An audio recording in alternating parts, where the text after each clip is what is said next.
எல்லாம் இதெல்லாம் பார்த்துட்டீங்களா? எல்லாம் பார்த்துருங்க. டேஸ்ட் எல்லாரும் கொடுத்தீங்களா? நீங்க தான் வந்து டேஸ்ட் பண்ணி பாருங்க. பச்சை மிளகா இங்க இருக்கு, மிச்ச மிளகாலாம் எங்க? காலையில என்ன விளையாட்டு காட்டுறாங்க, எப்படி எல்லாம் சோதிக்கிறாங்க, பொழுது விடிய விட மாட்டேங்கிறாங்களே ஐயா. விடு, அதெல்லாம் ஒன்றும் கேர் பண்ணக்கூடாது.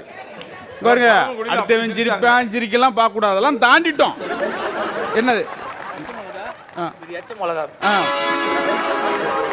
நீ உருப்படவே மாட்டடா. செஃப் செஃப் நீங்க தான் செஃப். ஏதாவது கருணை காட்டணும். இந்த காட்டிடுவோம்,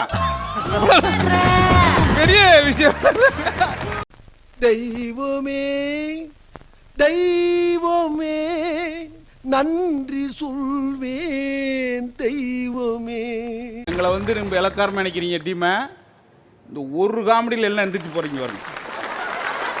வந்துட்டாயா வந்துட்டாயா.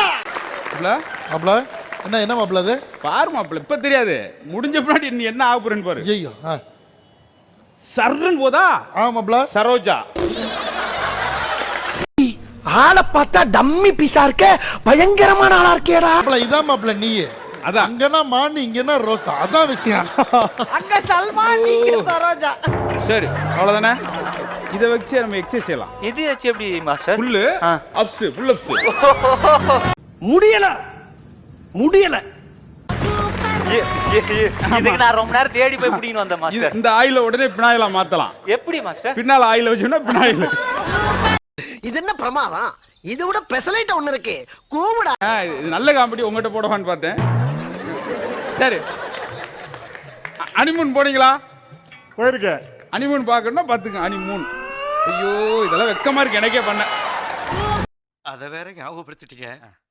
நெஞ்சமெல்லாம் பொண்ணு அறக்கு தம்பி, மறக்க முடியல. சொல்லுங்க. ஏதோ ப்ராப்பர்ட்டி காமெடி பண்றேன்னு சொன்னீங்களே. ஆமா, உங்களுக்கு வாட்ஸ்அப்ல அனுப்புறேன். அவர் ஒரு ஆறுதலுக்கு பேசுறாரு, ஒரு ஆறுதலுக்கு நம்ம பேசிக்கிறோம். இந்த அவமானம் உனக்கு தேவையா? அதாவது அதே போல என்னடா சின்ன வெங்காயம் போடலன்னு வருத்தப்படாங்க. பெரிய வெங்காயத்தை சின்னதா கட் பண்ணா சின்ன வெங்காயம். லூஸ் இல்லனே, மென்டல். வருத்தப்பட ஒரு காமெடி டாப்ல இருக்கும், ஒரு காமெடி அனாதையா கிடக்கும். அதுக்காக எல்லா காமெடியும் நம்ம எதிர்பார்க்க கூடாது. ஆனா அரசியல்ல இதெல்லாம் சாதாரணமாப்பா. மருமகள் எப்பயுமே சண்டை வரும்போது அவ மிளகு ரசம் வேண்டுவா, இவ பூண்டு ரசம் வைவா. நம்ம நடுவில் போய் சமரசம் பண்ணி வைக்கணும். அவ்வளவு. ஆறுதலுக்கு நீயாவது கை தட்டினீங்க.